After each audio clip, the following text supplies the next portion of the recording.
Hello friends, नमस्कार। दी books में आपका स्वागत है।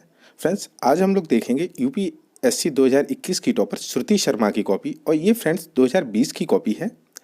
तो इसमें क्या है, उन्होंने जब 2020 में मेंस दिया था तो उनका 2 नंबर से रह गया था मेंस, और तब उन्होंने हिंदी मीडियम से दिया था। और जब इंग्लिश मीडियम से 2021 में दिया तो वो टॉपर रहीं। तो चलिए आइए, उनकी ऐसे की कॉपी है और देखते हैं कि हिंदी में कैसा उन्होंने लिखा है। फ्रेंड्स, कोई भी हिंदी और इंग्लिश में इतना परफेक्ट कैसे हो सकता है, आप खुद कॉपी देख के अंदाज लगा सकते हैं। और ऐसे की कॉपी है। चलिए देखते हैं कैसे लिखा है, क्या है। दो ऐसे हैं। भारत में संघवाद के बदलते प्रतिमान, क्या वैश्वीकरण के का युग शुरू हो गया है? तो उन्होंने दूसरे पे लिखना चाहा है, क्या वैश्वीकरण का युग शुरू हो गया है। आप देखिए फ्रेंड्स कि कितना अच्छा लिखा है। यादुम उरे यारू याबुरूम कैलीर संगम कवि पुनगुद्र नान का यह कथन भारतीय संस्कृत का वैश्विक दृष्टिकोण उभारने में सहायक है। फ्रेंड्स, इनका ऑप्शनल भी हिस्ट्री है, ठीक है, ये थोड़ा सा ध्यान रखिए। उभारने में सहायक है, इसका अर्थ है कि हम हर स्थान के हैं और हम हर किसी के हैं। ठीक है फ्रेंड्स, क्या है इसका मतलब? हम हर स्थान के हैं और हम हर किसी के हैं।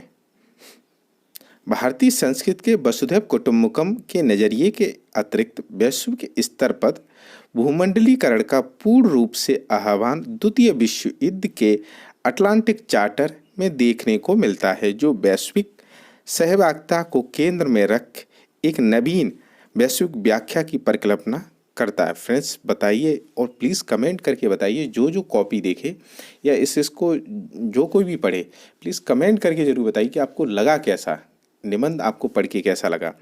ठीक है। परंतु हाल ही में इस परिकल्पना में अनेक दरारें प्रतीत होती हैं, जिसे भी वैश्वीकरण के युग की शुरुआत के रूप में देखा जा सकता है। और एक और जहां वैश्विक नागरिकता व इंसानियत के स्थान पर क्षेत्रीय और निर्जातीय पहचानों पर जोर दिया जा रहा है, वहीं आर्थिक स्तर पर भी एक वैश्विक गांव की परिकल्पना को छोटे छोटे खंडों में तोड़ने का प्रयास दिख रहा है। परंतु क्या वैश्वीकरण की ताकतें इतनी सर्वव्यापी व गहरी हैं कि इसे एक पृथक युग की उपाधि दी जाए? साथ ही क्या ये महज आर्थिक व राजनीतिक स्तर पर देखा जाता है, या फिर इसके सामाजिक आयाम भी हैं? अगर ऐसा है तो इस प्रबल ताकत को रोकने का उपाय है? इन प्रश्नों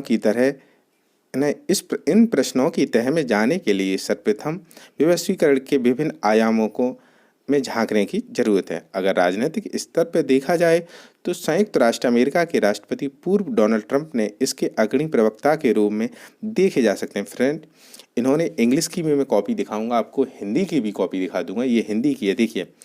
ऐसे में भी इन्होंने पूरी कॉपी आप देखेंगे तो इन्होंने ऐसे में भी हिंदी का बहुत यूज़ किया है, वो करंट अफेयर्स का बहुत यूज़ किया है।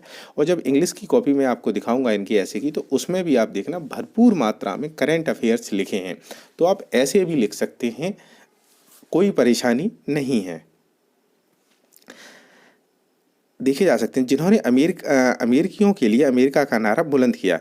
इसी से जुड़ता विषय यूरोपियाई देशों में भी विद्यमान है, व प्रवासियों के बढ़ते आंकड़ों का कारण उग्र राष्ट्रवाद को जन्म दिया है। ब्रिटेन में हाल ही में हुआ ब्रेक्जिट नहीं प्रवासियों की रोकथाम हेतु कदम था, परंतु द्वितीय विश्व युद्ध के उपरांत वैश्वीकरण की एक संकेत और केंद्र बिंदु यूरोपीय यूनियन से पृथक हो अपनी एक पृथक पहचान व भविष्य बनाने का प्रयास था। जहां पश्चिमी यूरोपीय देशों में प्रवासियों का मुद्दा ज्वलंत है, वहीं पूर्वी यूरोप एशिया में आर्मेनिया, अजरबैजान में वर्षों पुराना नागोसो काराबाख का युद्ध फिर ज्वलंत हो उठा है। काराबाख का युद्ध, ठीक है फ्रेंड्स। उत्तर दक्षिणी कोरिया को लेकर भारत पाकिस्तान विश्व भर में बढ़ते संघर्ष व युद्ध वैश्विक अमन की भावना पर कुठारघात है। फ्रेंड्स, देखिए शुरू में जो लिखा है ठीक है, ट्रेडिशनल जो उन्हें जैसा लिखना था, उसके बाद टोटली करंट अफेयर्स लिखा है, आप देख रहे हैं, ये भी अच्छा है। संस्थागत स्तर पर संयुक्त राष्ट्र वैश्विक व्यवसाय संस्था, वैश्विक स्वास्थ्य संस्था आदि की घटती शक्तियों व वर्चस्व के वैश्वीकरण का संकेत है। अमेरिका, यूनेस्को व WHO से हटना भी अमेरिका का यूनेस्को व WHO से हटना भी इसके संसाधनों व प्रतिपुष्टि का पर नकारात्मक प्रभाव डालेगा। आर्थिक स्तर पर भी संयुक्त राष्ट्र अमेरिका ने पहला कदम उठाया कि वह संरक्षकवाद का बिगुल बजाया है। अमेरिका चीन का शुल्क युद्ध आर्थिक दायरे में एक वैश्विक बाजार की परिकल्पना पर प्रहार करता है। भारत के साथ भी अमेरिका का रवैया इसी प्रकार का है। वह H1B वीज़ा, फ्रेंड्स ये वीज़ा का पे जो मुद्दा उठा था बीच में, पर काम करने का आदेश अमेरिकी कार्यस्थलों व अर्थव्यवस्था में अमेरिकी नागरिकों को रोजगार देने का प्रयास है। साथ ही भारत को जनरलाइज सिस्टम ऑफ प्रिविलेज की सूची में भी हटाया गया। ये डोनाल्ड ट्रंप ने किया था फ्रेंड्स, ध्यान हो आपको। अमेरिका का वैश्वीकरण का नेतृत्व महज आर्थिक और राजनीतिक स्तरों तक ही नहीं बल्कि पर्यावरणीय मामलों में भी हस्तक्षेप करता है। पेरिस समझौते में भारत व अन्य विकासशील देशों के साथ मिलकर जलवायु परिवर्तन, ग्रीन हाउस गैस उत्सर्जन के लक्ष्यों को पाने का प्रयास में अमेरिका ने मध्य में ही हाथ छोड़ दिए। पर्यावरण के संदर्भ में सिर्फ भौतिक तौर पर ही नहीं परंतु वैचारिक वैश्वीकरण को देखने में मिलता है, क्योंकि हम प्रकृति व मानव के परस्पर संबंध को नकारते हुए अपने विकास के मार्ग पर अग्रसर हैं। जर्मनी में बैठे एक व्यक्ति को अत्यधिक ऊर्जा के उपयोग व मालदीव व बांग्लादेश में भूमि विसर्जन के अंतर संबंध को समझने में हम नाकाम हैं। कोविड जैसी महामारी, वन हेल्थ जैसे सिद्धांत को समझने की नाकामी व व्यक्तिगत कार्यों का विश्व पर प्रभाव न समझने के कारण ही जन्म लेते हैं।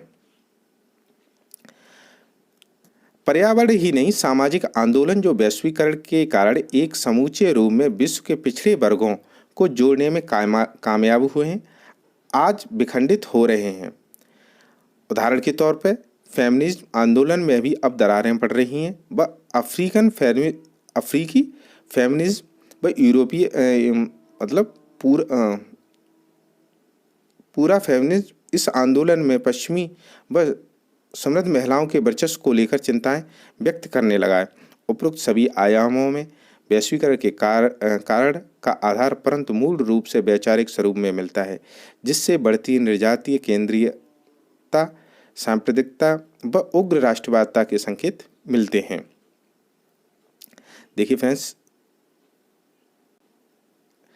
फिर इन्होंने महात्मा गांधी को भी लिखा है। मैं पढ़ूंगा पूरा तो काफ़ी टाइम लगेगा और बहुत लंबी वीडियो बन जाएगी। आप आराम से इसको पढ़ना और फिर बताना। प्लीज़ कमेंट जरूर करना कि हाँ आपको कैसा लगा ये निबंध पढ़ के आराम से, ठीक है। प्लीज़ कमेंट करके ज़रूर बताइए। और इन्होंने देखिए ये ड्राफ्टिंग की है, ऐसे की ड्राफ्टिंग की है। तो प्लीज़ कमेंट करके ज़रूर बताइए कि आपको कैसा लगा। जब आप कमेंट करेंगे तो इनका जो दूसरा ऐसे भी है तभी मैं दूसरा ऐसे भी डालूँगा, ठीक है फ्रेंड्स। और प्लीज़ वीडियो पसंद आए तो लाइक, शेयर और सब्सक्राइब ज़रूर करते रहिए। वीडियो देखने धन्यवाद। Thank you so much.